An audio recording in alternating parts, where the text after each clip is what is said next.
Well, welcome to section 4.4. It's about polynomial functions, graphs of polynomial functions, and composition of polynomial functions. We'll start off with polynomials and polynomial functions. We'll talk about sums and differences of polynomial functions. We'll talk about composition, applications of polynomial functions, and finally some graphs of just basic polynomials.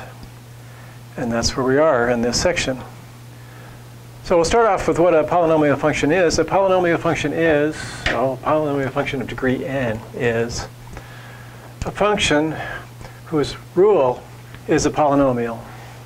It's sort of hard to write down those general polynomials without having a lot of notation.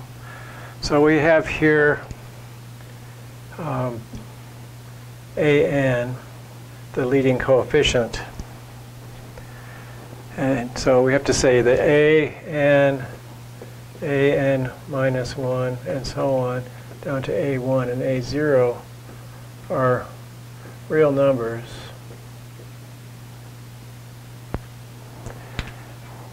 And then for it to be of degree n, the coefficient of the highest power of x can't be 0. Okay. And you can use other letters besides f to name the function, and other variables besides x as the argument of the function. We'll see some down here. So a polynomial function is usually written with the exponents in decreasing order, so x to the something, x to the something less, and so on, until you get down to constants. Some of these terms might be missing because you don't have any x to the something power, or maybe you don't have a constant, maybe you don't have the linear term. You don't have to have all those represented, because we can think of that as an f of x with 0 as the coefficient in front of x to the something, and we just don't write that down. All right, so here's some examples of polynomial functions of degree n. So here's one of degree 0. Degree 0 means the highest power of x is 0. Well, we think of this constant as having x to the 0 next to it, kind of, when we talk about degree 0. Degree 1 would be that the highest degree, well, here's a degree 1. Degree 1, the highest power of x is 1. And, oh, now I've changed the letter, call it g. We can use other letters for the function. Down here, here's somebody with degree 2. The highest power of x is 2. I call it p. You can. We're allowed fractions for the coefficients. Any real number is allowed for coefficients. And finally, down here, here's a degree 3 polynomial, 1/2 y cubed plus 10y. It's a polynomial with y as the variable. We're allowed to use y as the input to the function. So it's like a dummy variable. This is telling you for that number, you do this to it to get the output.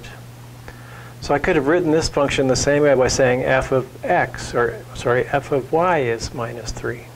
For every input, I get minus 3 as an output. So you're allowed to change these variables up. F of t, p of t, 2t squared minus t plus 7/2 would be the same function.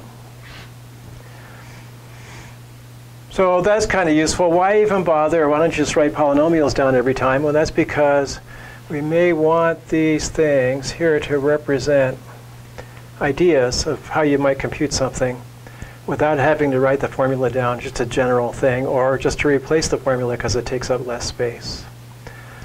So we use f of x, or p of x, or q of y, or g of x, sometimes to represent the notion I've got two functions, f and g, without having to give you the rules and give you something about how they combine, like adding and subtracting.